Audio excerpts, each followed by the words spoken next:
Hôm nay, bạn không ngẫu nhiên bước vào hành trình khắc kỷ này, mệt mỏi vì sống cho những người không trân trọng bạn. Đã đến lúc thay đổi, không phải bằng những mẹo vặt, mà bằng một tư duy mới, sự tĩnh lặng, điềm nhiên và sức mạnh nội tâm. Video này sẽ dẫn bạn khám phá cách sử dụng im lặng như vũ khí, biến vắng mặt thành sức hút và trở thành pháo đài bất khả xâm phạm. Hãy sẵn sàng lấy lại quyền làm chủ cuộc đời, sống đúng với giá trị bản thân và khiến thế giới ngạc nhiên trước ánh sáng của bạn. 1. Sức mạnh của sự vắng mặt. Trong hành trình khắc kỷ, ta học được rằng giá trị của một con người không nằm ở sự hiện diện liên tục, mà ở những khoảng trống họ để lại. Con người, bản chất vốn khao khát những gì hiếm hoi, khó nắm bắt, như viên ngọc quý ẩn sâu trong lòng núi. Sự khan hiếm làm tăng giá trị của nó. Cũng vậy, khi ta luôn hiện diện, luôn sẵn sàng, ta vô tình trở thành một cuốn sách đã lật hết trang, không còn bí ẩn, không còn sức hút. Nhưng khi ta chọn lùi bước, khi ta để sự vắng mặt của mình vang vọng, ta phá vỡ những kỳ vọng tầm thường mà người khác đặt lên ta. Chính sự thiếu vắng ấy, như một cơn gió lạnh bất ngờ, khiến họ giật mình nhận ra điều họ từng xem nhẹ. Hãy tưởng tượng bạn là mặt trời, rực rỡ và ấm áp, tỏa sáng mỗi ngày mà không cần ai công nhận. Nhưng khi những đám mây bất chợt che phủ, khi ánh sáng của bạn không còn hiện hữu như lẽ thường, người ta mới nhận ra sự trống trải. Họ bắt đầu tự hỏi, điều gì đã thay đổi? Người ấy đâu rồi? Sự vắng mặt không chỉ là khoảng trống vật lý, mà là một lời nhắc nhở sâu sắc về giá trị của bạn. Nó gieo vào lòng người khác một nỗi nhớ không thể phớt lờ, một câu hỏi không lời về sức mạnh mà bạn sở hữu. Triết lý khắc kỷ dạy ta rằng ta không cần phải hiện diện khắp nơi để được trân trọng. Ngược lại, chính khi ta biết rút lui, biết giữ lại năng lượng của mình, ta mới thực sự khẳng định vị thế. Hãy nghĩ về những món đồ xa xỉ, được săn đón không chỉ bởi chất lượng, mà bởi sự khan hiếm. Trong các mối quan hệ, tâm lý này cũng vận hành tương tự. Khi bạn luôn có mặt, luôn đáp ứng mọi yêu cầu, bạn trở thành điều hiển nhiên, như không khí họ hít thở mà không để tâm. Nhưng khi bạn lùi lại, khi bạn để họ đối diện với sự thiếu vắng của bạn, họ bắt đầu cảm nhận được sức nặng của sự hiện diện bạn từng mang đến. Sự vắng mặt không phải là sự trốn chạy hay trả thù. Nó là một hành động tự nhận thức, một lời tuyên bố rằng bạn hiểu giá trị của chính mình. Khi bạn chọn không xuất hiện, không giải thích, bạn buộc người khác phải nhìn lại cách họ đối xử với bạn. Họ sẽ tự hỏi, liệu mình đã xem nhẹ điều gì quý giá? Chính câu hỏi ấy là khởi đầu cho sự thay đổi. Không phải bạn thay đổi để làm hài lòng họ, mà bạn thay đổi để tôn vinh chính mình. Hãy khắc ghi, sự vắng mặt là sức mạnh. Nó không cần lời nói, không cần hành động lớn lao. Chỉ cần bạn biết đứng yên, biết giữ lấy không gian của riêng mình, bạn sẽ thấy thế giới bắt đầu nhìn bạn bằng một ánh mắt khác. Đó là ánh mắt của sự tò mò, của sự tôn trọng và đôi khi của sự hối tiếc. Nhưng trên tất cả, đó là ánh mắt công nhận rằng bạn không chỉ là một phần của câu chuyện họ, mà là một thế giới riêng, kiên cố và bất khả xâm phạm. Hãy để sự vắng mặt của bạn trở thành một bài học, không phải cho họ, mà cho chính bạn, rằng bạn đủ đầy, ngay cả khi không ai nhìn thấy. 2. Tại sao sự im lặng là động thái mạnh mẽ? Trong lăng kính khắc kỷ, im lặng không phải là sự yếu đuối hay trống rỗng. Nó là một loại sức mạnh tinh tế, một thứ vũ khí vô hình có thể làm rung chuyển tâm trí người khác mà không cần một lời. Khi thế giới xung quanh ồn ào với những lời khoe khoang, những cảm xúc bộc phát, thì sự im lặng của bạn như một ngọn núi đứng sừng sững giữa cơn bão. Nó không chỉ thu hút sự chú ý, mà còn tạo ra một loại căng thẳng ngầm, buộc người khác phải dừng lại và tự hỏi, người này đang nghĩ gì? Họ đang giữ gìn điều gì? Hãy hình dung một ván cờ. Mỗi nước đi của bạn đều được tính toán, không vội vã, không bộc lộ. Đối thủ, dù muốn hay không, phải dồn hết tâm trí để phân tích từng động thái của bạn. Sự im lặng của bạn chính là nước cờ ấy. Nó khiến người khác không thể phớt lờ, không thể đoán định. Họ bắt đầu lật lại những ký ức, tìm kiếm manh mối về con người bạn. Và chính trong sự tò mò ấy, họ nhận ra rằng họ chưa bao giờ thực sự hiểu bạn. Im lặng không chỉ là sự vắng lời, mà là một nhà tù tinh thần, nơi người khác bị giam cầm bởi chính những câu hỏi của họ. Nhưng khắc kỷ không dạy ta dùng im lặng để thao túng hay chiến thắng ai. Im lặng, trong bản chất sâu xa, là một hành động tự chủ, một cách để đặt ranh giới và yêu cầu sự tôn trọng. Khi bạn chọn không giải thích, không biện minh, bạn gửi đi một thông điệp rõ ràng. Tôi không cần sự chấp thuận của bất kỳ ai để sống đúng với giá trị của mình. Bạn không phải là một cuốn sách mở, sẵn sàng cho bất kỳ ai lật dở. Bạn là một kho báu, chỉ dành cho những người xứng đáng được khám phá. Im lặng, khi được sử dụng đúng cách, trở thành một loại tiền tệ quý giá trong các mối quan hệ. Trong khi người khác bận rộn phô bày mọi suy nghĩ, Bạn chọn sự kiềm chế. Sự kiềm chế ấy không chỉ bảo vệ năng lượng của bạn, mà còn tạo ra một khoảng cách đầy sức hút. Người khác sẽ cảm nhận được sức nặng của sự im lặng, như thể nó mang theo những câu trả lời mà họ khao khát. Họ sẽ tự hỏi, tại sao người này không nói? Điều gì khiến họ tự tin đến vậy? Và chính trong sự tò mò ấy, họ bắt đầu tôn trọng bạn hơn. Hãy nhớ, im lặng không phải là sự thụ động. Nó là một tuyên ngôn rằng bạn đủ mạnh mẽ để không bị cuốn vào những trò chơi cảm xúc của người khác. Bạn không cần phải đáp lại mọi lời khiêu khích, không cần phải phô bày mọi suy nghĩ. Như các triết gia Khắc Kỷ từng nói, sức mạnh thực sự nằm ở sự kiểm soát bản thân. Khi bạn im lặng, bạn không chỉ kiểm soát lời nói, mà còn kiểm soát cả tâm trí và cảm xúc của mình. Đó là lúc bạn trở thành một thế lực không thể lay chuyển, một con người mà người khác không thể phớt lờ. Bà hãy là một pháo đài, không phải tấm thảm chùi chân. Triết lý Khắc Kỷ dạy ta rằng tâm hồn con người cần được bảo vệ như một pháo đài cổ kính, với những bức tường dày, kiên cố, không để bất kỳ ai xâm phạm. Hãy tưởng tượng một pháo đài với cổng xoay, cho phép bất kỳ ai ra vào tự do. Liệu nó có còn giữ được vẻ uy nghiêm? Không, nó sẽ chỉ là một đống đá vô hồn. Cũng vậy, nếu bạn để năng lượng và tinh thần của mình mở cửa cho tất cả, bạn sẽ sớm trở thành một tấm thảm chùi chân, bị dẫm đạp bởi những người không trân trọng. Từ hôm nay, hãy dựng lên những bức tường cho tâm hồn bạn, không phải để cô lập, mà để bảo vệ những gì quý giá nhất. Bạn không cần giải thích mọi quyết định, không cần xin lỗi vì đã ưu tiên chính mình. Khi ai đó hỏi tại sao bạn vắng mặt, chỉ cần mỉm cười và nói, tôi có việc cần tập trung. Không thêm chi tiết, không biện minh. Hãy để hành động của bạn trở thành một bí ẩn, để người khác tự hỏi điều gì đang diễn ra sau những bức tường ấy. Hãy nghĩ về nam châm. Nếu một nam châm đuổi theo một nam châm khác, nó chỉ khiến đối phương xa hơn. Nhưng khi đứng yên, vững vàng, nó tạo ra một lực hút vô hình. Bạn cũng vậy. Khi bạn ngừng chạy theo sự chú ý, ngừng cầu xin sự công nhận, bạn trở thành một lực hút tự nhiên. Người khác sẽ bị cuốn vào sự tự tin, sự kiên định của bạn. Họ sẽ khao khát bước vào thế giới mà trước đây họ từng xem nhẹ. Thần chú của bạn là, tôi là pháo đài, không phải tấm thảm chùi chân. Hãy lặp lại câu này mỗi ngày, để nó khắc sâu vào tâm trí. Bạn không cần phải làm hài lòng tất cả, không cần phải mở cửa cho những người không xứng đáng. Sức mạnh của bạn nằm ở sự kiềm chế, ở khả năng đứng vững giữa những cơn gió của sự mong đợi. Khi bạn trở thành một pháo đài, bạn không chỉ bảo vệ bản thân, mà còn buộc thế giới phải nhìn bạn bằng sự kính nể. Nếu bạn thấy video này thú vị, đừng quên đăng ký kênh để không bỏ lỡ những nội dung hấp dẫn tiếp theo nhé. 4. Nghệ thuật của sức mạnh bên trong. Trong lăng kính Khắc Kỷ, sức mạnh thực sự không nằm ở những gì bạn chiếm lĩnh bên ngoài, mà ở khả năng làm chủ thế giới bên trong. Các triết gia Khắc Kỷ dạy ta một chân lý giản đơn nhưng sâu sắc. Hãy kiểm soát những gì trong tầm tay và buông bỏ những gì vượt ngoài ý chí. Bạn không thể ép người khác trân trọng bạn, không thể điều khiển suy nghĩ hay hành động của họ. Nhưng bạn có thể quyết định cách bạn phản ứng, cách bạn bảo vệ nguồn năng lượng quý giá như vàng của mình. Nghệ thuật của sức mạnh bên trong chính là khả năng đứng vững như ngọn núi giữa cơn bão, bất kể gió gào thét hay sấm sét gầm vang. Hãy tưởng tượng bạn là một ngọn núi, sừng sững qua hàng thế kỷ, chứng kiến bao biến đổi của thời gian mà không hề lay chuyển. Dù thế giới xung quanh hỗn loạn, dù những lời khiêu khích hay sự thờ ơ cố ý nhắm vào bạn, bạn vẫn giữ được sự tĩnh lặng. Sức mạnh này không đến từ việc phản ứng vội vàng, không đến từ việc chạy theo những mẩu vụn chú ý. Nó đến từ sự kiềm chế, từ việc chọn lọc những gì xứng đáng với thời gian và tâm trí bạn. Mỗi lần bạn nói có với những điều làm bạn kiệt sức, bạn vô tình nói không với sự bình yên của chính mình. Khắc Kỷ dạy ta đảo ngược điều đó, hãy nói có với bản thân, với những gì nuôi dưỡng tâm hồn bạn. Sức mạnh bên trong không phải thứ được trao tặng, mà là thứ được rèn giũa qua thời gian.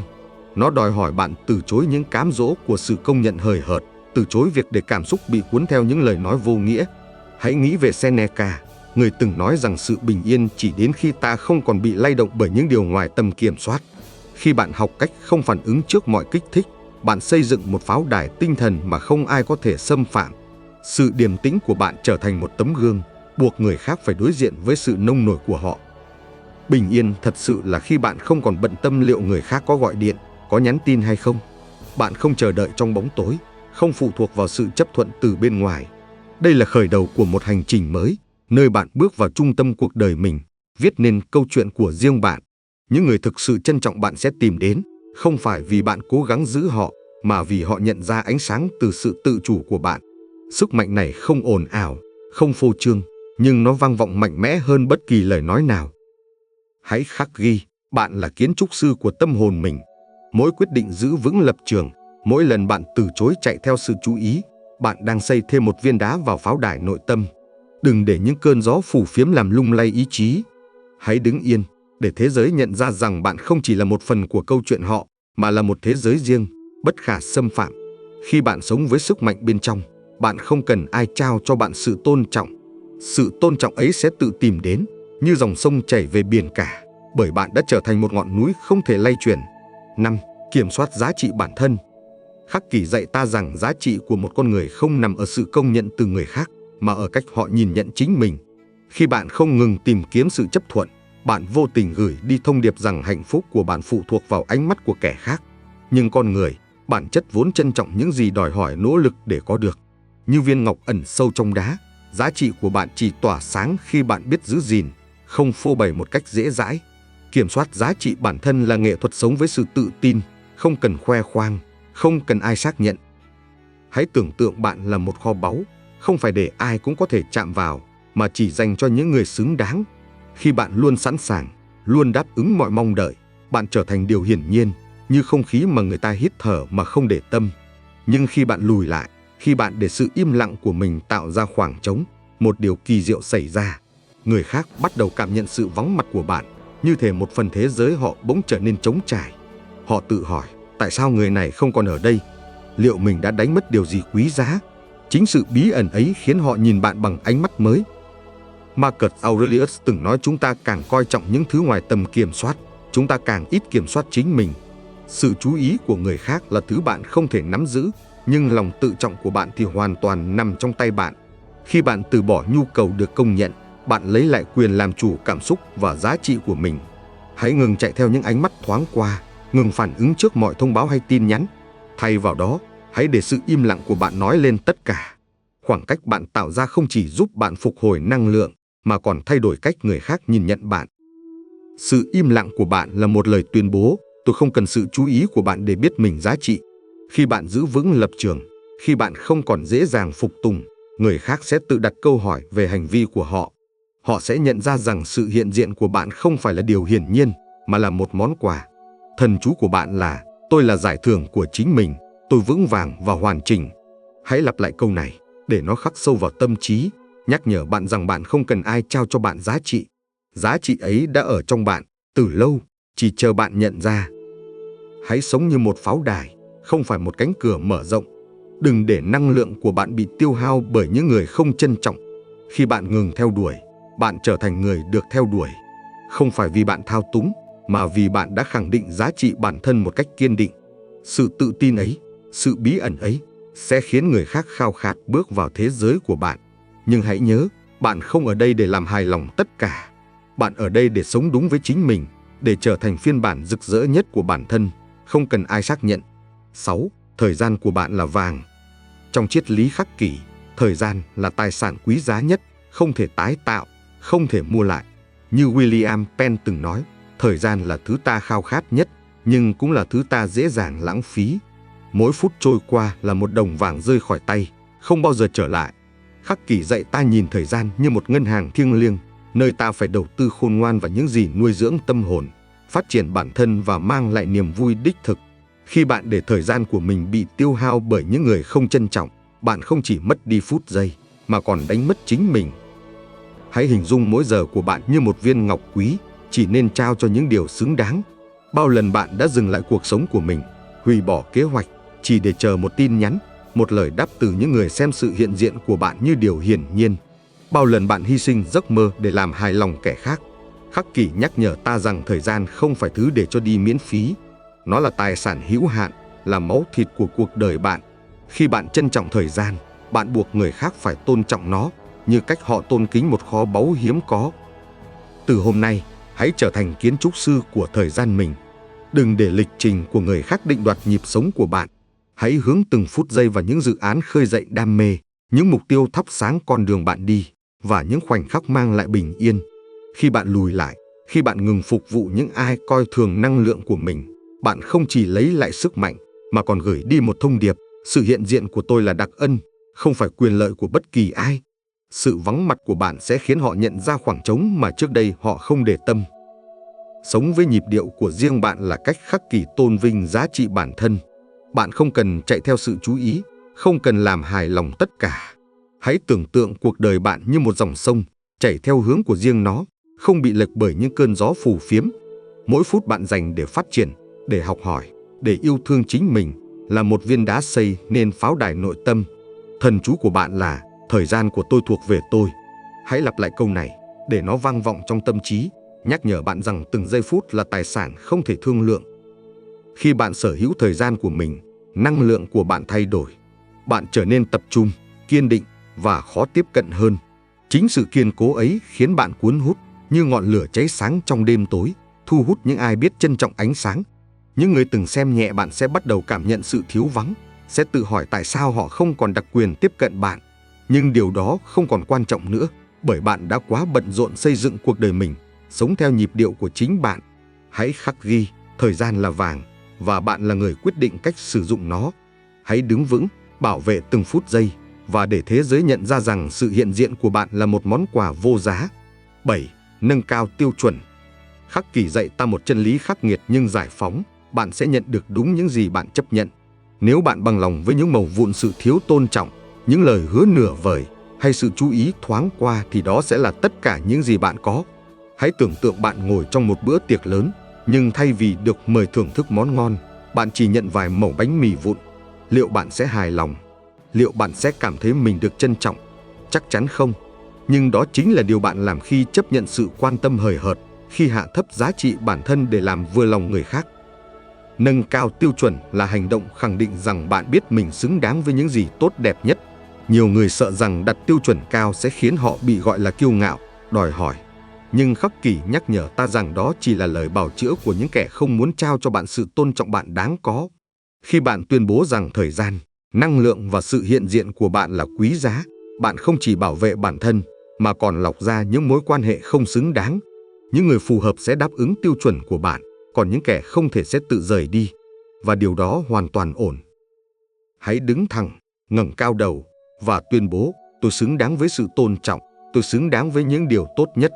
Đừng sợ bị gắn mác quá nhiều. Những người thật sự trân trọng bạn sẽ không yêu cầu bạn thu nhỏ bản thân. Họ sẽ nỗ lực để bước vào thế giới của bạn, để xứng đáng với sự hiện diện của bạn. Khắc kỷ dạy ta rằng con người chỉ trân trọng những gì họ phải trả giá để có được. Khi bạn từ chối những mẩu vụn, khi bạn đòi hỏi sự chân thành và tận tâm, bạn buộc người khác phải nhìn bạn bằng ánh mắt của sự kính nể. Thần chú của bạn là, tôi đòi hỏi nhiều hơn và không chấp nhận bất cứ điều gì ít hơn. Hãy lặp lại câu này mỗi khi bạn bị cám dỗ hạ thấp tiêu chuẩn, mỗi khi bạn muốn thỏa hiệp để giữ một mối quan hệ không xứng đáng. Bạn không phải là lựa chọn tạm thời, không phải món ăn nhanh cho bất kỳ ai. Bạn là một bữa tiệc trọn vẹn, một cuộc đời đáng sống. Khi bạn kiên định với giá trị của mình, bạn trở thành người lái xe trên hành trình của chính mình, không còn là hành khách trong câu chuyện của người khác. Nâng cao tiêu chuẩn không chỉ là bảo vệ bản thân, mà là cách bạn thanh lọc cuộc đời.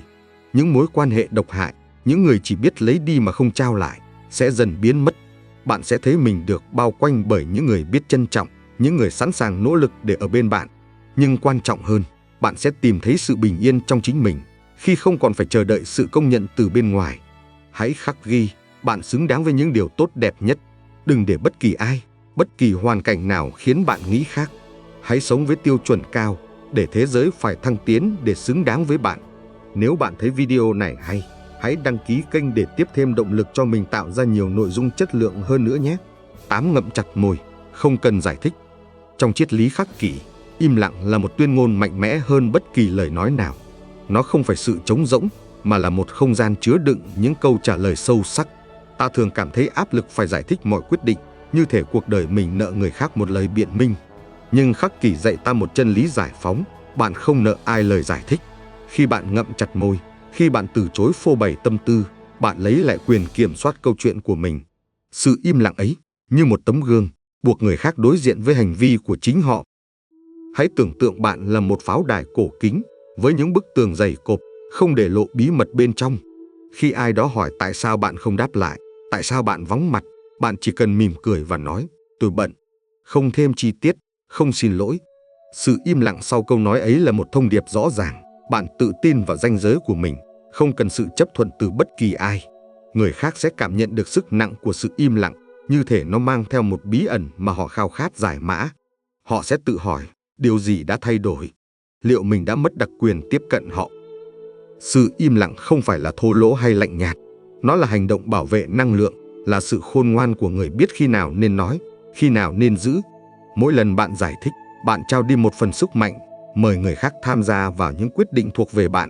Nhưng khi bạn ngừng biện minh, bạn ngừng xin phép để sống theo cách mình muốn. Khắc Kỷ nhắc nhở ta rằng sự tự chủ nằm ở khả năng đứng vững, không dao động trước áp lực của thế giới. Sự im lặng của bạn trở thành một nhà tù tinh thần, nơi người khác bị giam cầm bởi chính sự tò mò của họ. Hãy nghĩ về Seneca, người từng nói rằng sự bình yên chỉ đến khi ta không còn bị lay động bởi những điều ngoài ý chí.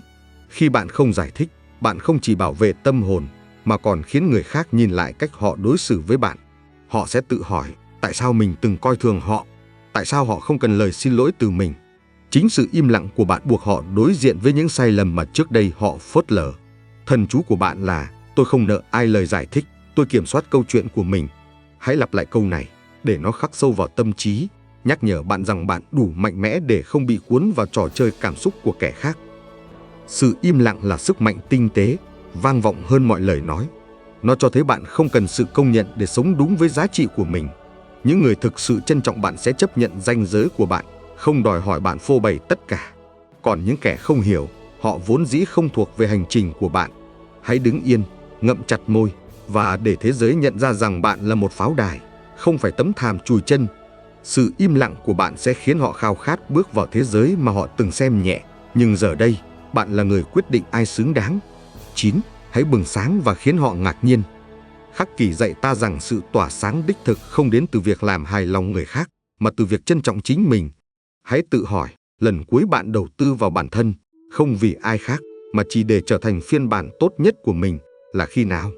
Hành trình Khắc Kỷ không phải là cuộc đua để được chú ý, mà là quá trình rèn giũa tâm hồn, để bạn bước ra ánh sáng với sự tự tin không cần chứng minh. Sự phát triển ấy, thầm lặng nhưng mạnh mẽ, sẽ khiến những người từng xem nhẹ bạn phải ngỡ ngàng. Hãy tưởng tượng bạn là một ngọn lửa, cháy sáng trong bóng tối, không cần ai thổi bùng. Mỗi bước bạn tiến lên học một kỹ năng mới, chăm sóc cơ thể, nuôi dưỡng tâm trí là một nhát búa rèn nên con người bạn. Khắc Kỷ nhắc nhở ta rằng phép màu thực sự xảy ra bên trong. Hãy đối xử với cơ thể như một ngôi đền, ăn uống đầy đủ, vận động để cảm nhận sức mạnh trỗi dậy.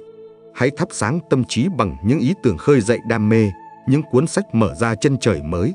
Khi bạn phát triển, bạn không cần thông báo.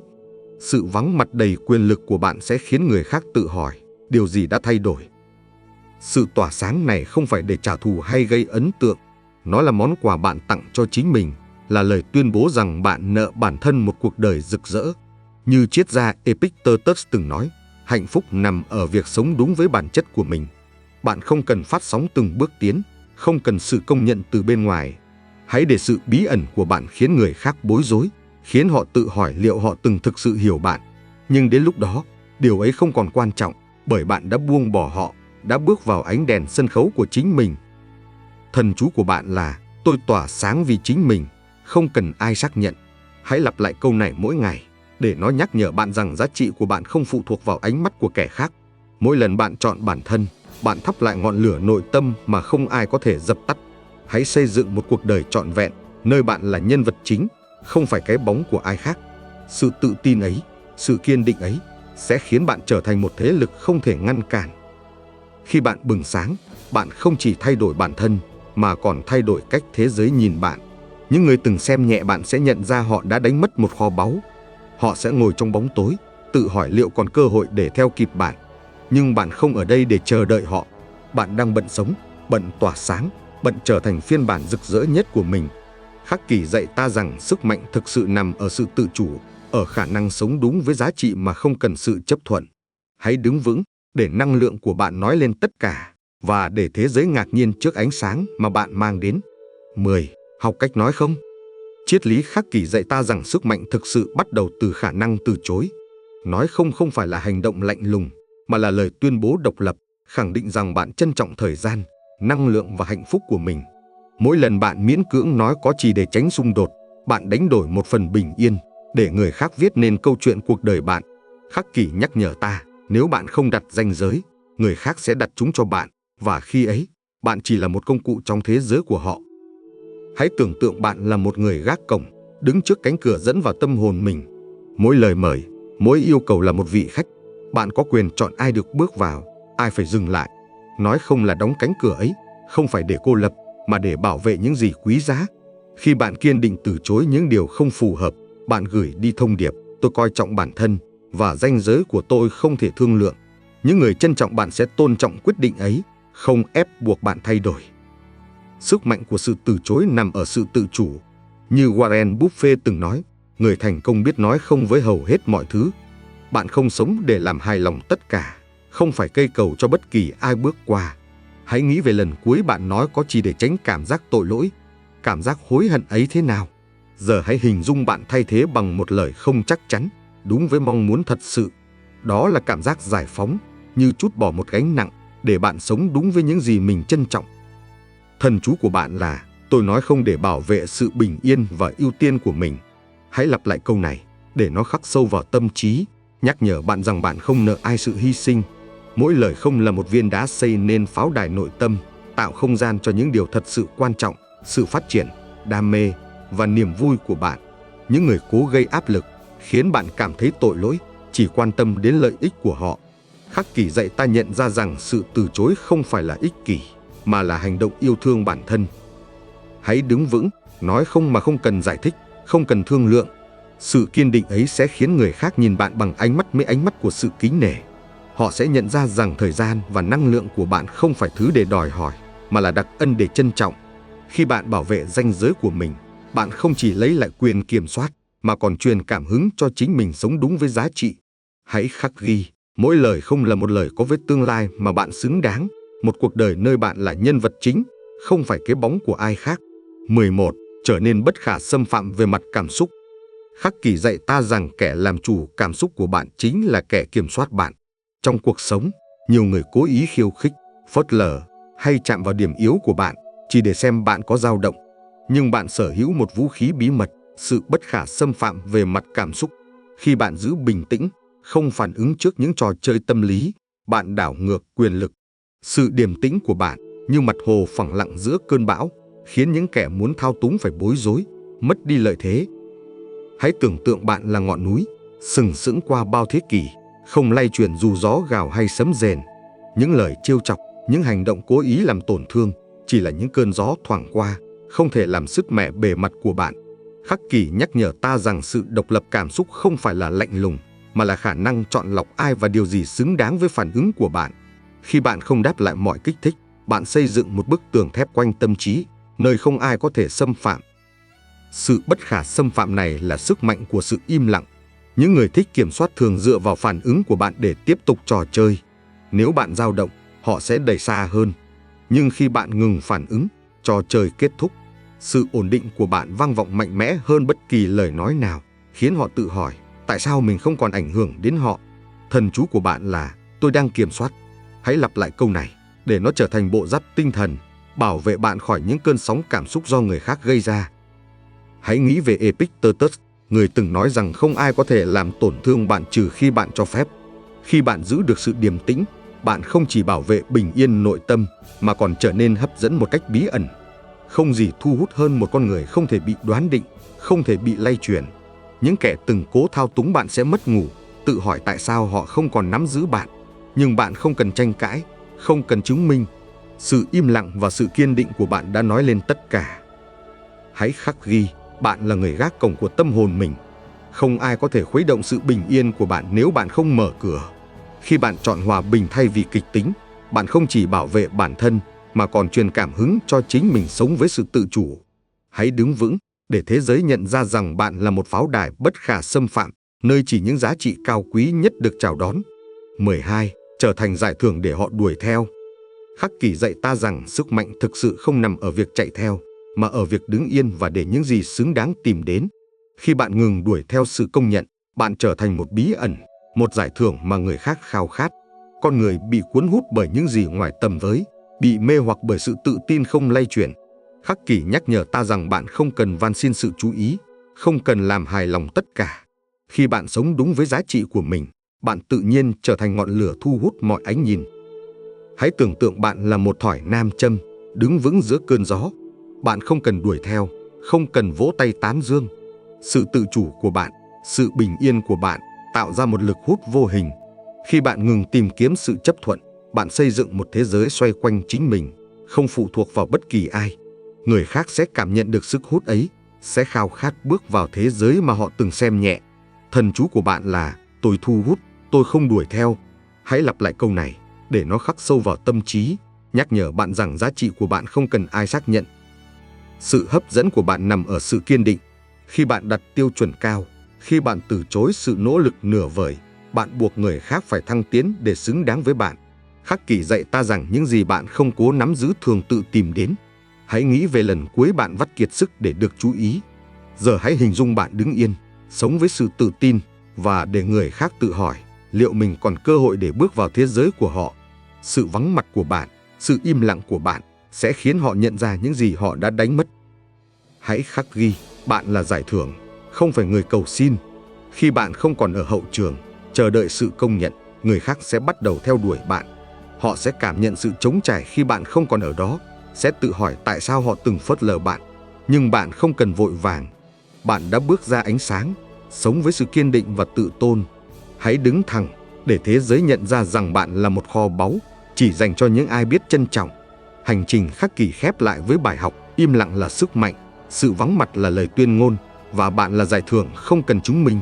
Hãy sống với sự tự chủ để thế giới tự tìm đến ánh sáng của bạn. Nếu thông điệp này chạm đến bạn, hãy nhấn thích, đăng ký kênh Bản lĩnh Khắc kỷ và bật chuông thông báo để không bỏ lỡ những bài học tiếp theo. Cùng nhau, chúng ta xây dựng một cộng đồng biết trân trọng giá trị bản thân, sống kiên định và rực rỡ. Bạn thu hút, không đuổi theo.